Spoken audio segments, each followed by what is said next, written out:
Hello everyone and welcome back to the Common Sense Crypto channel. As with you always, this is Rich doing another video today on XRP.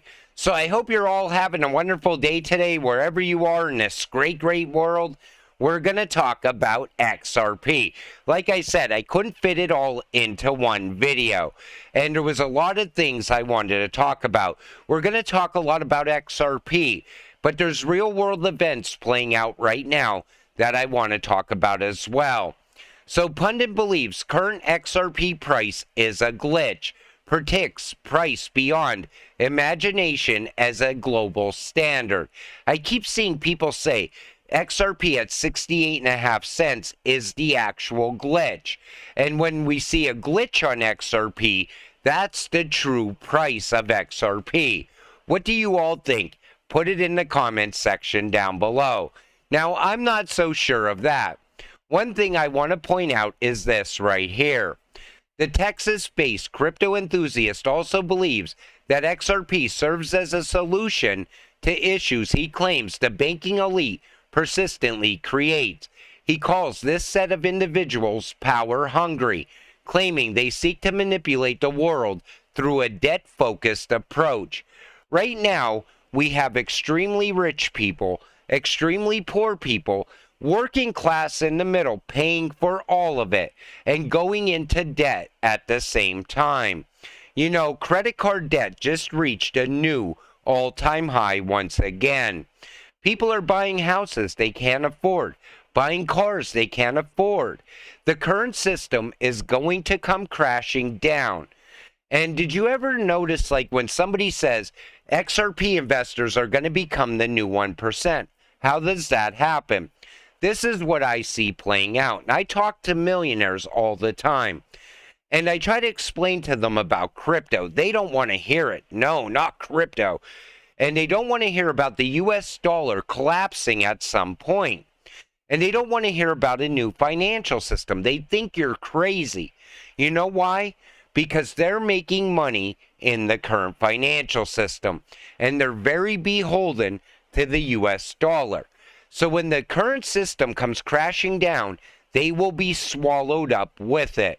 When the new system rises, XRP holders will become the new 1%. His vision for XRP extends to the macro view. He sees XRP as a solution to achieving a level playing field in a multipolar world. According to him, the asset allows governments and financial institutions to move money without reliance on the dollar. Right now, we're watching the BRICS come up with their own solution away from the US dollar. They're also pulling away from SWIFT, looking for an alternative. Yet people still think that the US dollar is going to be with us for the next 100 years. It's never going to happen. Mike Hasu, acting comptroller of the currency, today at DC FinTech, banking is no longer done by just banks. It's increasingly going to be banks working with non-banks. Yes, we know. Ripple and Stellar are already working with banks. You know, here in the United States, the banks are going to be left behind if the U.S. doesn't get their act together. Remember, they're telling the U.S. banks, our politicians are telling U.S. banks not to get involved with crypto. But crypto is the only thing that's going to save the U.S. banks. It's the same reason I don't keep any money in the bank. Because the bank isn't going to make you rich. XRP will make you rich. Introducing Ripple Payments, the next evolution of Ripple's payments product, delivering a licensed end-to-end solution for FIs and SMEs. With 70-plus payout markets, expanded crypto liquidity options, integration with the XRP Ledger DEX, and much more.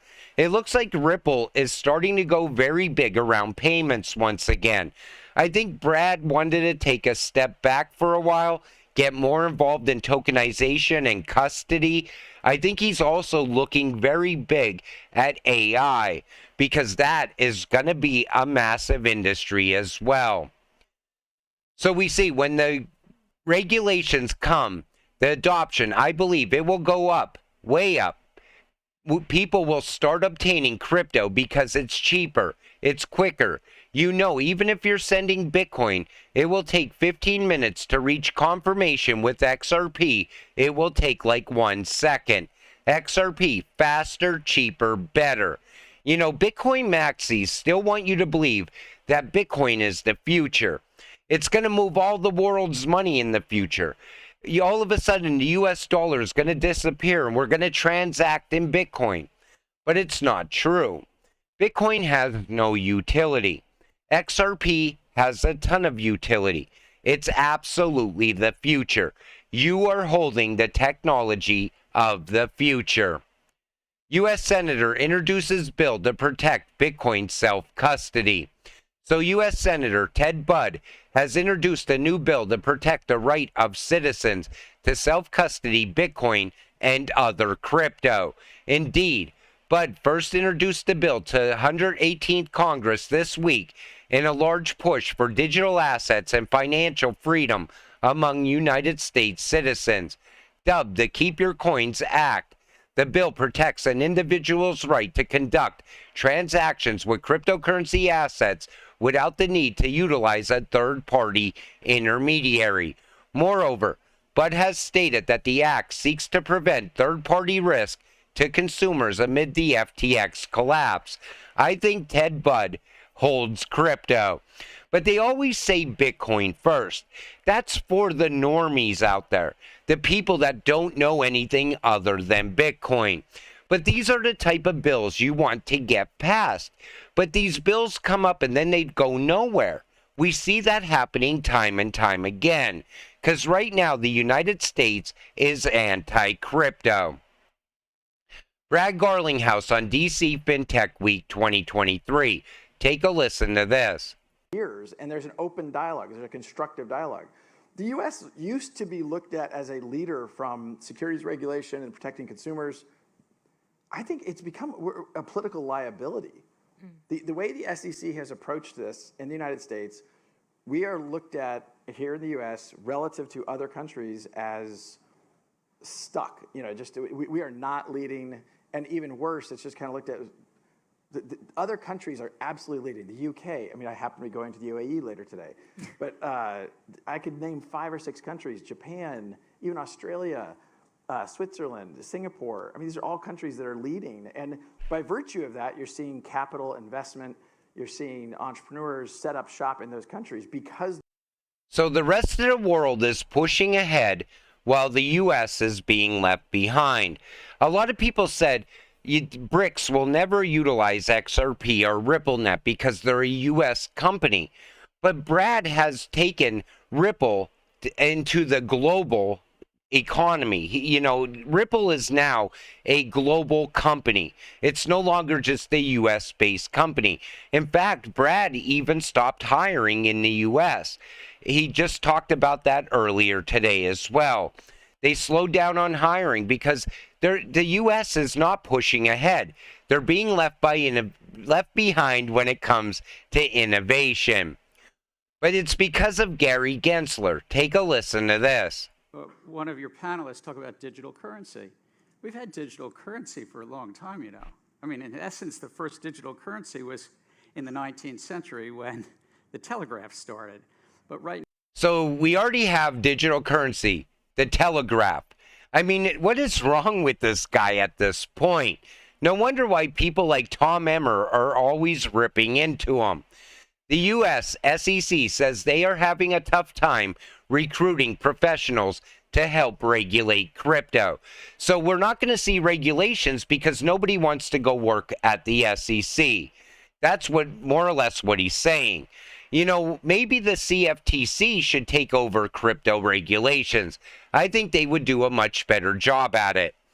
So U.S. Congressman Tom Emmer says SEC Chair Gary Gensler is as inefficient as he is incompetent. And he's not wrong. Gary's still working for the big banks. He does not care about me or you in any way. And, you know, as we gotta hope at some point Gary leaves the SEC. and someone new takes over. Maybe then the U.S. can play catch up with the rest of the world. Breaking: EU digital ID has passed. It's done. The European digital identity. Europeans will be able to use their digital ID to rent a car or open a bank account anywhere in the EU, and in full respect of their privacy. Now, this is the first step to the slavery system. I always said a digital ID is the worst thing that can ever happen. It's going to be tied to your health care, your work history, every aspect of your life. But you know, even last year, I kept saying the EU is going to be the first place we see a digital ID and a CBDC go live. And look at Christine Lagarde pushing for a CBDC, pushing ahead very fast at the same time. Again, here in the US, we will watch all of this play out in the EU before it ever happens here. So CBDC daily update, Cashless Society. 85% of executives expect in 10 years, 33% expect it to happen in 5 years, and 87% expect crypto to impact their businesses as well. So how close do you think we are to a cashless society? Do you think it's going to take another 10 years? I don't think so. I think it's going to happen over the course of the next 5 years. But put your thoughts in the comments section down below. How about a gold-backed digital currency? United States could use this to circumvent CBDC dominance and fiat. I don't know if the U.S. is going to adopt a gold-backed digital currency or not. I do, however, think they are going to roll out a digital currency within the next 2 years. A digital dollar, that is. Central bank digital currencies should never be designed, developed, or established. It's like building the Death Star and saying you won't turn it on. Today, I offered an amendment to stop the creation of CBDCs. That comes from Warren Davidson. But is anything ever going to get passed in the United States to prevent a CBDC? I still think we are going to see an emergency situation, and we're also going to watch a digital dollar emerge from that emergency situation. I think that is definitely going to happen, like I said, over the course of the next 2 years. Brad Garlinghouse, CEO of Ripple, believes it may take 10 years before the United States can adopt lawful regulatory framework for crypto. But until that happens, he states, why would I want to hire more and more people in the United States? That's what I was just talking about. You know, the U.S. is going to come up with global crypto regulations. They're going to get them regulations handed to them, most likely from the World Economic Forum, because I think that's what we're going to see in the future. Once those regulations come, 99% of crypto is going to disappear. We're going to be left with a handful of cryptocurrencies, and XRP is going to be one of them. Potential big risk. BlackRock and U.S. government pose a threat to Bitcoin amid escalating Ethereum. Like I said before, I still think they're going to kill Bitcoin. This has sparked concerns about a potential Bitcoin rug pull. Renowned Bitcoin and crypto trader Arthur Hayes has issued a warning about the possibility of a massive calamity for Bitcoin and crypto. He cautioned that BlackRock and the U.S. government might be on the verge of killing Bitcoin. Like I said, BlackRock is the Trojan horse. And I think it's going to happen because you see Christine Lagarde saying Bitcoin will be irrelevant in the future. The World Economic Forum says we cannot have a competitor to a CBDC. And you know they're looking at Bitcoin as a competitor to a CBDC. But at least now somebody else sees exactly what I see coming. And I've been saying it for quite a while, and Bitcoin maxis either are going to wake up or they're going to be swallowed up inside of Bitcoin. Retail investors, once they get to profit taking, should get out of Bitcoin as fast as they can and get invested into utility. like XRP. That's the future. But until it all happens, we gotta stay patient and stay positive. Let's get rich together. With that said, I'm gonna wrap up this video. I want to thank you all for watching. I appreciate all of you. I'll see you in the next one. Have a great night.